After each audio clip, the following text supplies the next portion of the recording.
Oke, udah. Kepada Mas Aurizan, eh, saya persilakan untuk mempresentasikan hasil belajarnya kepada teman-teman. Kemudian nanti dilanjutkan dengan sesi tanya jawab ya, dan diskusi oleh teman-teman juga ya. Silakan nanti memberikan tanggapan ataupun pertanyaan. Oke, silakan Mas Aurizan.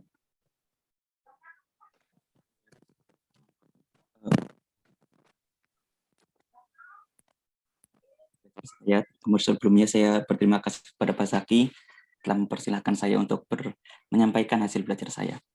Ya, kali ini saya akan menyampaikan terkait Leontief Open atau Leontief terbuka.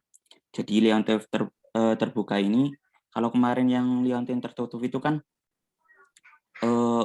permintaannya itu cuma di industri itu cuma memenuhi apa yang ada di dalam perusahaan. Kalau ini yang Leontief terbuka open itu memenuhi apa yang di luar perusahaan. Jadi lebih memenuhi kebutuhan umum perusahaan. Gimana ya? Iyalah. Jadi ada permintaan khusus di hari-hari tertentu. Seperti itu. Jadi ini modelnya, ini bisa dibaca ininya, berbeda dengan menjadi tertutup, di mana output Nujrika hanya distribusikan di antara mereka sendiri. Model terbuka mencoba untuk memenuhi permintaan dari luar untuk keluaran. Nah, di sini. Jadi ini Leontief terbuka ini, open ini untuk memenuhi kebutuhan dari luar. Nah, ini modelnya XI itu sama dengan nilai moneter dari total output industri keluar. DI adalah nilai moneter dari output industri ke I yang perlu dipenuhi permintaan luar. Kemudian CIJ adalah nilai moneter output dari industri ke I yang dibutuhkan oleh KJ. Industri yang untuk menghasilkan satu unit moneter dari output sendiri. Dengan besaran ini, kita mendeskripsikan vektor produksi yaitu ini vektor X seperti itu. Seperti ini vektor X, kemudian vektor permintaan, vektor D seperti ini. Kemudian juga vektor konsumsi C, yaitu ini CIJ, vektor CIJ. Nah, sesuai dari yang di atas, itu X-nya harus selalu positif, D-nya juga harus selalu positif, C-nya juga selalu positif. Soalnya ini kan berkaitan dengan nilai yang akan dihitungkan perusahaan. Jadi itu harus positif, nggak boleh negatif. Kemudian ini dari definisi CIJ dan XJ. CIJ yaitu nilai moneter output industri yang dibutuhkan oleh KJ, dan XI adalah nilai moneter output total. Nilai moneter dari total output. Jadi seperti ini, CI1 dikali CI dan seterusnya, ini adalah nilai output dari industri ke I yang dibutuhkan oleh semua industri untuk berproduksi secara total output. Ini adalah jumlah total yang dibutuhkan oleh perusahaan itu ketika ada permintaan dari luar. Kemudian ini X min CX adalah hanya jumlah permintaan dari luar. Ini X adalah permintaan total, kemudian CX adalah permintaan total dan permintaan total dan permintaan dari luar. Ini adalah CX adalah kelebihan output dari industri ini. Ini berarti X min CX adalah nilai kelebihan output. Kemudian nilai kelibatan output itu kan di sini kan perusahaan nggak mau yang namanya itu rugi. Jadi nilai output itu harus seimbang dengan nilai permintaan. Jadinya X min CX sama dengan D. Atau bisa dikatakan seperti ini. I min CX, X sama dengan D. Seperti ini. Mungkin langsung ke contoh soalnya. Ini sebuah kota memiliki tiga industri utama, yaitu operasi penambangan batu bara, pembangkit tenaga listrik pabrik, dan rel kereta api lokal. Nah, ini untuk menambang satu batu bara, operasi penambahan harus membeli 0,25 listrik dan untuk menjalani peralatannya dan 0,25 transportasi untuk kebutuhan pengiriman. Nah, di sini nanti dimasukkan ini semua nanti nilai-nilainya itu dimasukkan ke matriks. Seperti ini yang contohnya yang satu batu bara, ini operasi harus membutuhkan 0,25 listrik untuk perenjalakan ini dan 0,25 transportasi. Jadi dimasukkan ke sini, ke matriks C. Kemudian ini seterusnya, dan ini pada minggu tertentu operasi penambangan batu bara menerima pesanan. Nah ini ada pesanan dari luar, jadi tidak seperti biasanya produksinya itu menambah. Nah ini yang dinamakan dari terbukanya itu dari sini. Jadi ada pesanan di luar dari kebiasaan. Nah ini pesanan batubara 5.000 batubara dari luar kota dan pembangkit listrik menerima pesanan 25.000 dolar listrik dari luar. Nah tidak ada permintaan untuk kereta api lokal. Berapa banyak yang harus diproduksi masing-masing dari ketiga industri minggu itu untuk memuaskan permintaan mereka sendiri dan permintaan luar. Nah ini X1-nya ini dimisalkan adalah nilai total operasi penambangan batubara, X2-nya adalah nilai total output pembangkit listrik, dan X3-nya adalah nilai total pengeluaran kereta api lokal. Nah, ini dimasukkan ke sini, akhirnya mendapatkan nilai matriks C. Berarti ini kan tadi yang pertama batu baranya kan tidak ada. Untuk satu bara, batubaranya tidak ada, jadi 0, masukkan ke 0. Terus operasi penambangan itu harus 0,25, listriknya 0,25 X2. Kemudian transportasinya itu 0,25 ya dimasukkan ke sini. Sama dengan yang lainnya juga akhirnya mendapatkan nilai ini. Kemudian kita kurangi matrik identitas dikurangi dengan matrik C ini. Ini matrik identitas dikurangi dengan C, hasilnya adalah ini. Kemudian dimasukkan ke sini. Identitas kurangi C dikali X sama dengan D. D-nya ini tadi dimasukkan, tadi kan D-nya permintaannya kan itu tadi nambah 50.000 dolar batubara dan 25 listrik dari luar. Ini 50.000 batubara. Ini kan X1-nya adalah batubara, X2-nya adalah listrik, dan X3-nya adalah kereta api. Tadi kereta apinya tidak ada, jadi 0. Langsung kita masukkan ke operasi, X-nya dicari, hanya seperti ini, jadi inverse.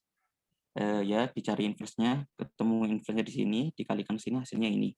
Jadi total yang harus dihasilkan adalah output operasi penambangan batu baranya adalah 102,87 dolar, kemudian pembangkit listriknya adalah 56.163 dolar, kemudian kereta apinya adalah 28.330 dolar. Ya, itu contoh soalnya seperti itu. Kemudian ada penjelasan lain di sini terkait ada persamaan yang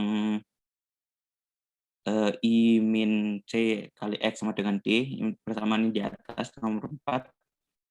Jika metrik persegi IC invertible itu berarti dia punya determinan dan tidak 0, ini kita dapat menuliskan yang seperti ini.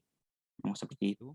Kemudian di sini matriks dikatakan matriks produktif itu adalah I min C-nya itu ada, inverse-nya itu ada, dan inverse-nya itu lebih dari 0. Soalnya kan ini akan berpengaruh kepada nilai daripada hasil produksi itu. Jadi jangan sampai matriksnya itu negatif. Kalau hasilnya negatif berarti kan ntar rugi kepada perusahaannya. Kemudian ada teori lagi, matrik konsumsi produktif. Matrik konsumsi produktif jika dan hanya jika ada beberapa vektor produksi, X-nya itu harus lebih besar dari 0, sehingga X itu harus lebih besar dari CX. Jadi totalnya itu harus lebih besar dari total permintaan dan juga di total biasa. Kemudian ada korolari, ini sebuah metrik konsumsi produktif. Ini untuk mencirikan ini tuh bakalan untung atau rugi. Jadi kalau metrik dikatakan metrik konsumsi produktif jika setiap barisnya berjumlah lebih sedikit dari satu, dan juga satunya lagi sebuah metrik konsumsi produktif jika setiap kolomnya kurang dari satu.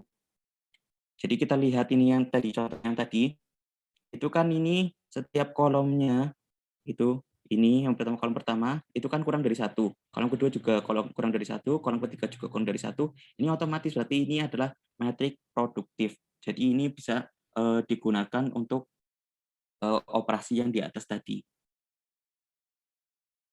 Ini dalam kurang dari satu, sehingga ketika industri tersebut menguntungkan.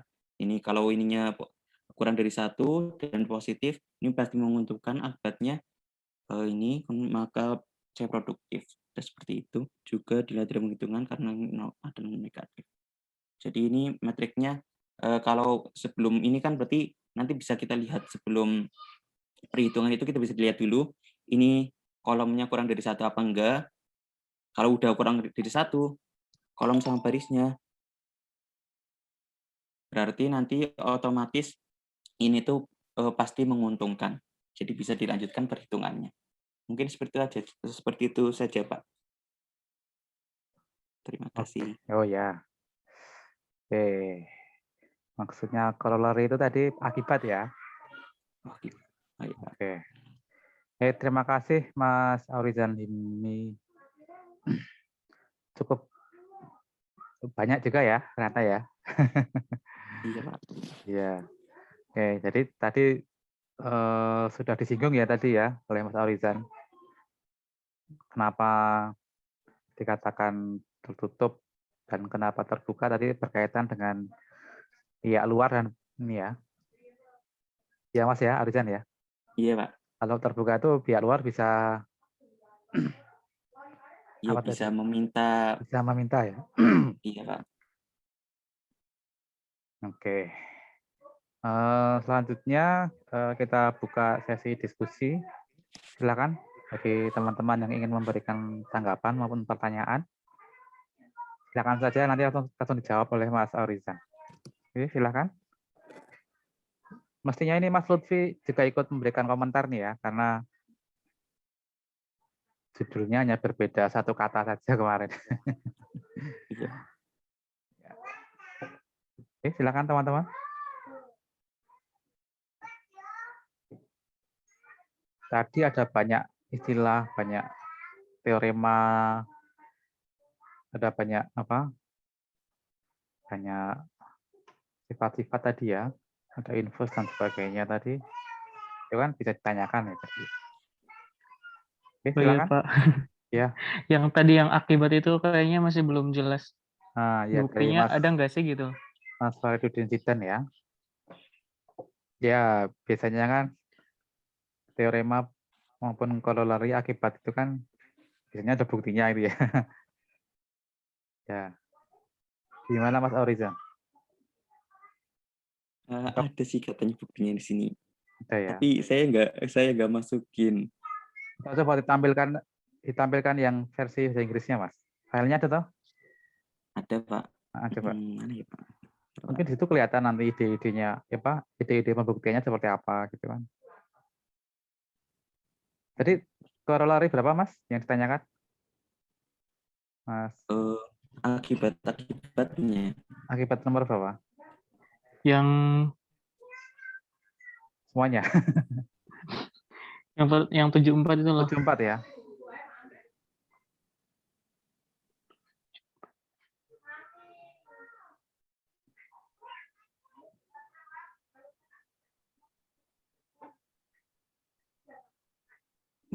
Rp580.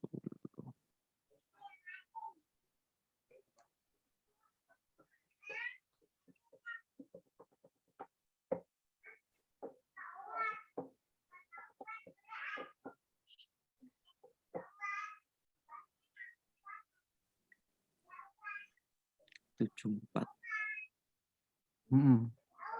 Exercise 8. Nah itu kan corollary Ada di atas exercise 8.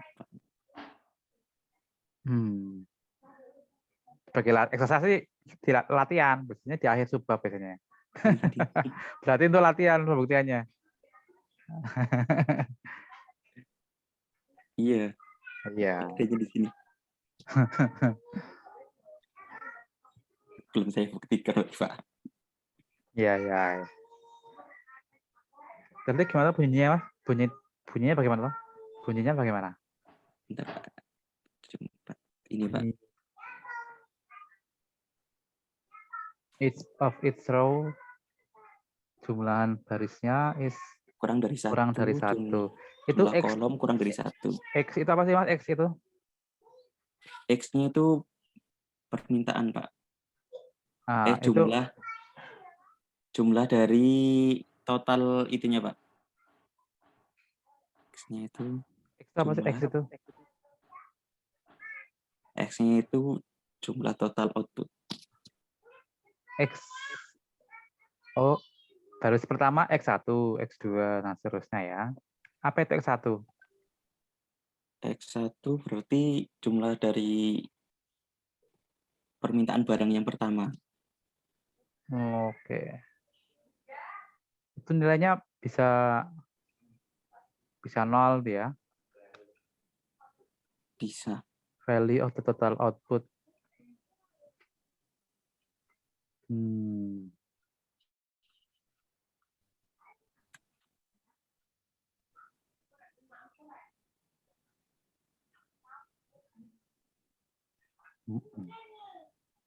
Gimana Mas Zidan?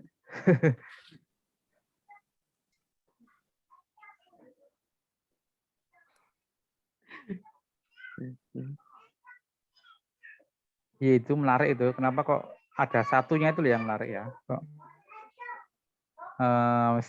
agak misterius ya? Apa ya?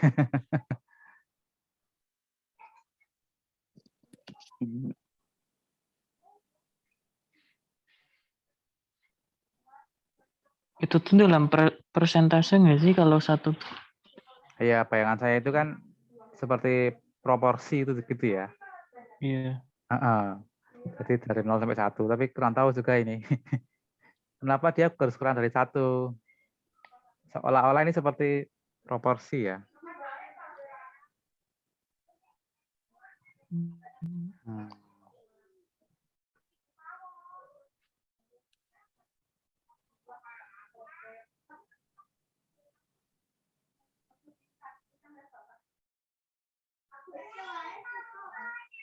Ya, Arizan ya, mungkin bisa dipikirkan nanti. Iya, Pak. Oke. Atau ada ide yang lain nih dari teman-teman? Harus dibaca lagi nih sepertinya. Coba yang file Mas.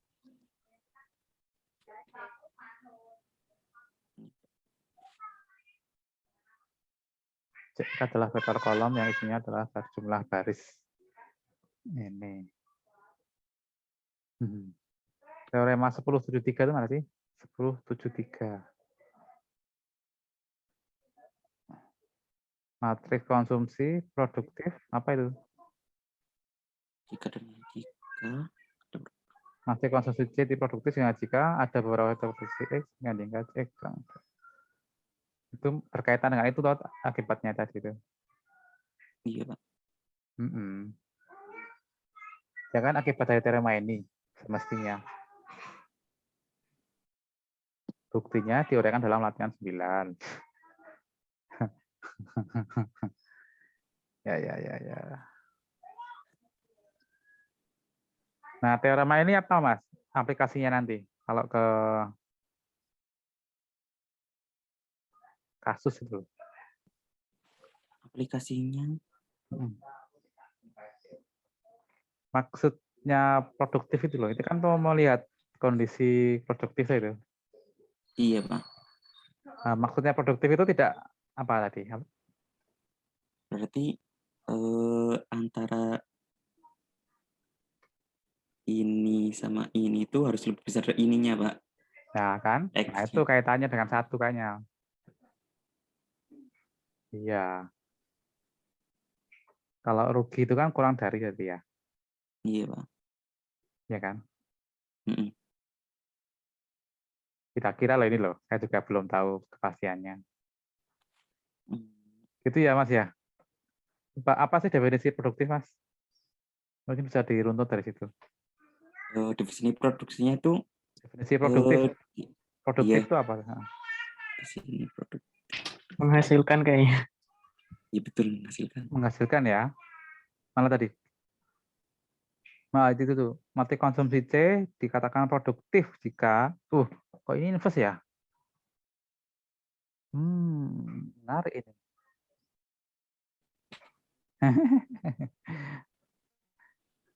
Apa kaitannya dengan invest? Oh iya betul. Kalau solusinya non trivial, solusinya non negatif, unik ya, tunggal untuk X itu hanya dipenuhi apabila dia invertible. Ya betul.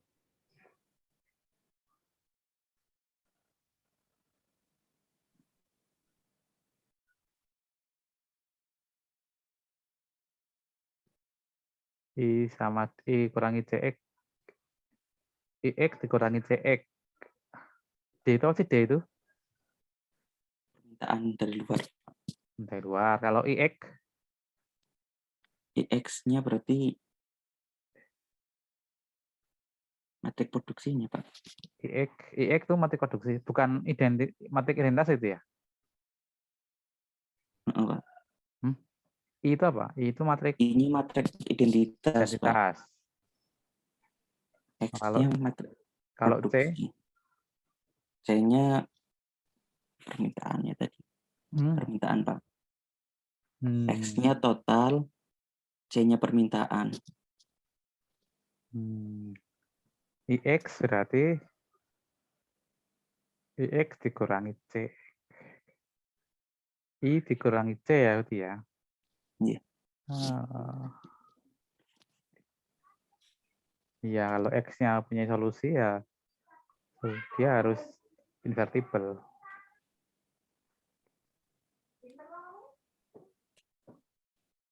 Kalau dia tidak produktif artinya apa, Mas? Kalau tidak produktif berarti? Berarti dia nggak bisa memenuhi permintaan dari luar, Pak. Tidak bisa memenuhi permintaan dari luar.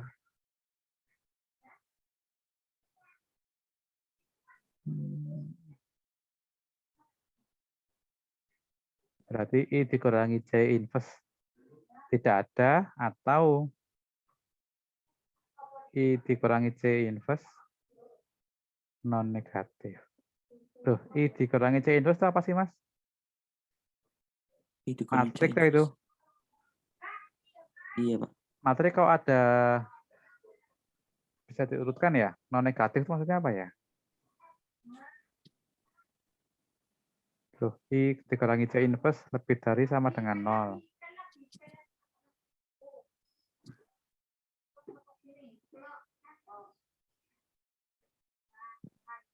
Sama seperti itu di bukunya. Coba lihat Mas di bukunya. Ini agak aneh ini. Digedekkan Mas, digedekkan, dibesarkan. Nah, besarkan Mas, besarkan. Lagi. Oh, apa ya? Ya, I dikurangi C invest.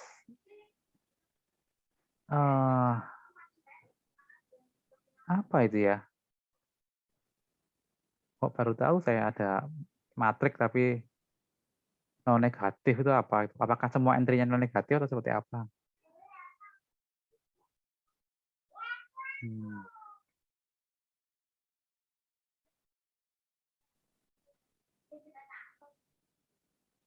Oh ini ya. Semua entry-nya itu any day. Oh, ya.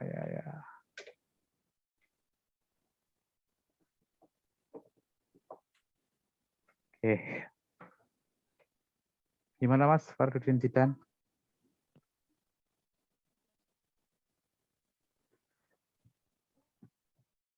Atau Mas Lutfi ada tambahan ini? Atau mau ada masukan? Komentar? Ada, Pak. Tadi tempat saya tengah-tengah koneksinya error ya. Oh ya. Ini kira-kira apa yang membedakan Mas dengan punya Mas Zidan? Punya Mas Aurizan? Mas Lutfi? Ya, kalau tempat saya kan nggak ada yang dari luar itu tadi, Pak. Oh, berarti lebih punyamu lebih khusus ya berarti ya. Kasus khusus dari punya Mas Aurizan berarti ya. Sepertinya seperti itu, Pak. Sepertinya seperti itu. Oke. Ada lagi yang mau tanyakan?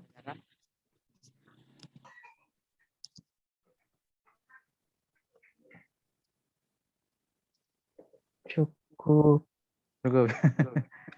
Tapi ini masih belum anu ya, belum apa? Belum menjawab. Belum jawab ini. Ya. Ya. Oke, terima kasih Mas Aurizan Ya. atas presentasinya yang menarik dan juga Mas Zidan ya yang memberikan tanggapan. Oke, terima kasih.